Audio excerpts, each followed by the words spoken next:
আজ 26শে মে 2025 আন্তর্জাতিক হকার দিবস।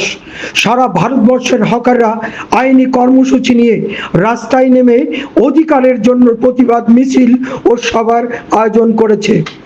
আজ কলকাতা ওয়েলিংটন থেকে কলকাতা কর্পোরেশন পর্যন্ত বিশাল পদযাত্রা ও কর্পোরেশনের সামনে সভা অনুষ্ঠিত হয়। बीच का रास्ता में कोई नहीं बैठेगा, गाड़ी चलेगा। कल से फिर corporation, police, town vending committee action करने जा रहे।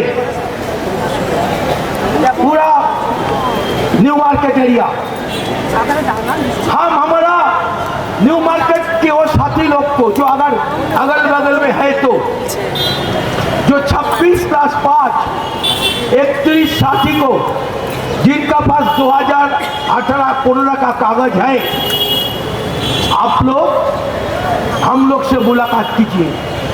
बीच का रास्ता बैठने नहीं सकेंगे। आपका अल्टरनेट के लिए हम लोग लड़ेंगे। आपका अल्टरनेट के लिए हम संग्राम कमेटी मंच में जो बैठा है, न्यू मार्केट के नेता, ये सब लड़ेंगे आपका लिए। हम मेयर को भी आज बोलेंगे, देवाशीष कुमार को भी बोलेंगे। हम लोग आपका लिस्ट चाहिए, हम पहले बोला था, वो लिस्ट हम लोग को दीजिए। उस लिस्ट लेके हम लोग बैठ के उसको प्लान करेंगे। मुराद हुसैन कौन कौन जाएंगे उसका नाम आप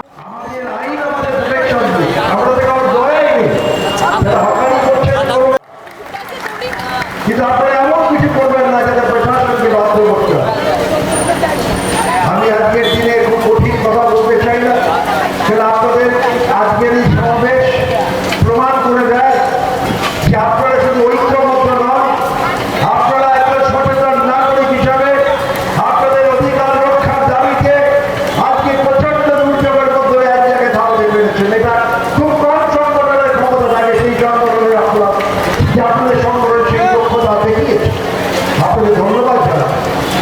এবং আমি অনুরোধ করবো যে আমাদের আপনারা জানেন যে আমাদের ইতিমধ্যে সার্ভে আমরা করেছি, আরো সার্ভে হবে। আমরা প্রত্যেককে সেখানে এনলিস্টমেন্ট করার ব্যবস্থা করে দেওয়া হচ্ছে। ইতিমধ্যে কিছু ভেন্ডার পেয়েছেন, কিন্তু আপনারা 2002 সালে সাউথ অ্যান্ড সাউথ এশিয়া সম্মেলন, হকারদের সম্মেলন, হকার সংগ্রাম কমিটি সেটা ছিল মে 24, 25, 26।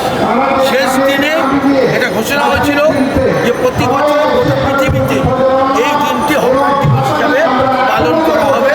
ওই দিন থেকে আজ পৃথিবীর বিভিন্ন দেশে, ভারতবর্ষের সব রাজ্যেই আজকে এটা পালন করা হচ্ছে। পশ্চিমবাংলায় আমরা যে দাবি করেছি, সার্ভে হওয়া প্রত্যেক হকারকে অবিলম্বে ভেন্ডিং সার্টিফিকেট দিতে হবে।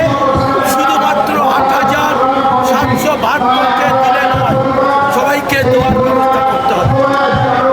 দুই হলো যে আমাদের যে সরকারি কেন্দ্রে আছে তারা বলে যে গরিবের জন্য টাকা নেই। আমরা হকারদের সামাজিক সুরক্ষার কথা বলেছি, পয়সা নেই। আমরা তাই দাবি করেছি গোটা এশিয়া মহাদেশ, ভারতবর্ষে যে বড় পুঁজি 1%, যাদের হাতে ভারতবর্ষের 50% সম্পত্তি আছে, তাদের উপর 1% সম্পত্তি ট্যাক্স বসাও। তাহলে ওই টাকা দিয়ে সমস্ত গরিব, নিম্ন মধ্যবিত্ত মানুষের সামাজিক সুরক্ষা এবং শিক্ষা, স্বাস্থ্য, খাদ্য এগুলো ফ্রি হয়ে যাবে। এটা এর সাথে আজকে বিশেষ করে আমরা হাওড়া ক্যাম্পিং গ্রাউন্ড, যেখানে মার্চ মাসে ধসে গেছিল,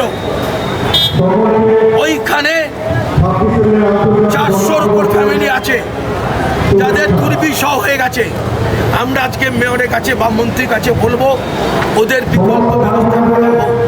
মেয়রের হকার সংগ্রামী, হকারদের স্বার্থে আমাদের যে কোনো ব্যাপারে আমাদের যে কার্ড, আইডেন্টি কার্ড, আমরা মনে করি টাউন ভেন্ডিং কমিটি থেকে রেগুলেশন করে যাতে আমাদের টাউন ভেন্ডিংয়ে যাতে হকার ভাইরা আছে পায়, সেটাই আমাদের মূল লক্ষ্য।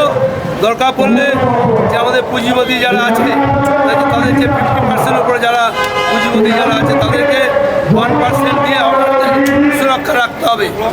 এবং আমরা হকারদের স্বার্থে যে আমাদের যে কোনো ব্যাপারে আমরা মনে করি অনেক হকারদের ওপর জুলুম অত্যাচার হচ্ছে। আমাদের মাননীয় মুখ্যমন্ত্রী আমাদের মানবিকতা দেখে মেয়র সাহেব যাচ্ছি, মেয়র সাহেবের কাছে আমরা একসঙ্গে যাব এবং কর্পোরেশন সরকার এবং হকার সংগঠন কমিটি হকারবাদদের নিয়ে তাদের যাদের পাশে থাকবো, এইটাই আমাদের মূল লক্ষ্য। তাদের পরিবার বাঁচবে, মানবিক দিক দিয়ে আমরা দেখবো, তাদের পাশে থাকবো, আনটিল ডেথ অবধি তাদের পাশে থাকবো।